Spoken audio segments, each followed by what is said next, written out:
तो अब होगा हर चैप्टर 3 मिनट के अंदर खत्म। तो जोर से बोलो हर हर महादेव। तो आओ जरा करते हैं बात। तो देखो प्रोडक्शन की बातें हम लोगों को करनी है, जहां सबसे पहले आप प्रोडक्शन फंक्शन का मतलब समझते हो। प्रोडक्शन करने के लिए, आउटपुट प्रोड्यूस करने के लिए आपको इनपुट की जरूरत पड़ती है। तो इन्हीं दोनों चीजों के बीच के रिलेशनशिप को हम प्रोडक्शन फंक्शन पुकारते हैं। प्रोडक्शन करने के लिए जो आपको फैक्टर्स की जरूरत है, इनपुट की जरूरत है, वो दो तरीके के होते हैं। एक वेरिएबल फैक्टर जो आपके आउटपुट के साथ लगातार बढ़ते हैं, एक फिक्स फैक्टर जो कि आप एक बार खरीदते हो और उसके बाद बात खत्म। जो बड़े लेवल की चीजें हैं, बिल्डिंग मशीन, लैंड, ये आपके फिक्स फैक्टर की कैटेगरी के अंदर आते हैं, जो आमतौर पर वेरी नहीं होते आउटपुट के साथ में। और जबकि रॉ मटेरियल, लेबर, जितना ज्यादा प्रोडक्शन उतना ज्यादा आपको जरूरत लगने वाली है, तो ये डायरेक्टली वेरी होती है आपका आउटपुट के साथ में। देन इसके बाद ये 3 टर्मिनोलॉजी है, टोटल आउटपुट, एवरेज प्रोडक्ट और मार्जिनल प्रोडक्ट। जहां पर जो एवरेज प्रोडक्ट है वो basically output per unit represent करता है। मार्जिनल प्रोडक्ट जो आप एडिशनल आउटपुट निकालोगे, additional unit of input produce करके। टोटल प्रोडक्ट अभी तक के जितने भी इनपुट आकर आपने जितना भी टोटल प्रोडक्शन किया है, वो आपके टोटल प्रोडक्ट को रिप्रेजेंट करता है। Most important content, law of variable proportion, पूरे चैप्टर का सबसे ज्यादा जरूरी कंटेंट। खा जाना है, पी जाना है, सब कुछ कर जाना है। आओ जरा पढ़ें। तो लॉ ऑफ वेरिएबल प्रोपोर्शन जो शुरुआत में कहता है कि पहले फेज के अंदर आपकी प्रोडक्टिविटी बढ़ती है, मार्जिनल प्रोडक्ट बढ़ता है, आखिरी में जाके फाइनली ये नेगेटिव हो जाने वाला है। बीच में ये गिरेगा तो सही, बट स्टिल पॉजिटिव रहने वाला है। तो ये फेज सेकंड के अंदर होता है,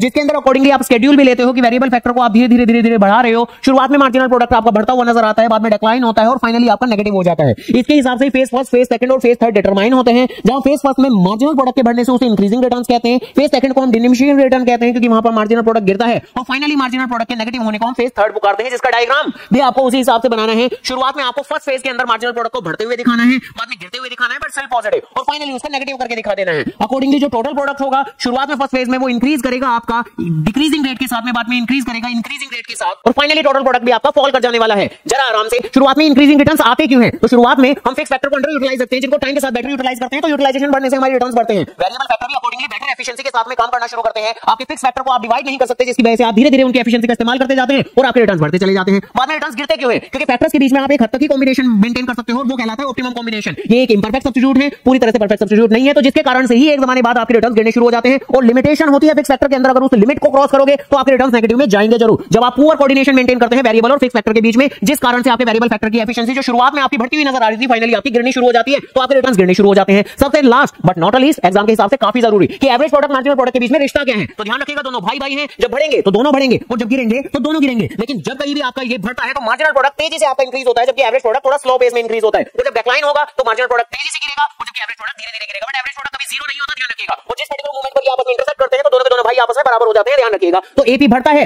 जब मार्जिनल प्रोडक्ट ज्यादा रहता है एवरेज प्रोडक्ट से, एपी फाइनली गिरता है जब मार्जिनल प्रोडक्ट नीचे आ चुका होता है एवरेज प्रोडक्ट के। और जिस मोमेंट पे दोनों आपस में बराबर, तो उस मोमेंट पे एपी अपने मैक्सिमम पॉइंट पे रहता है। तो ऐसी और चैप्टर के क्विक रिवीजन के लिए वीडियो को लाइक और चैनल को जरूर सब्सक्राइब तो करना, करो ना भाई, क्यों नहीं कर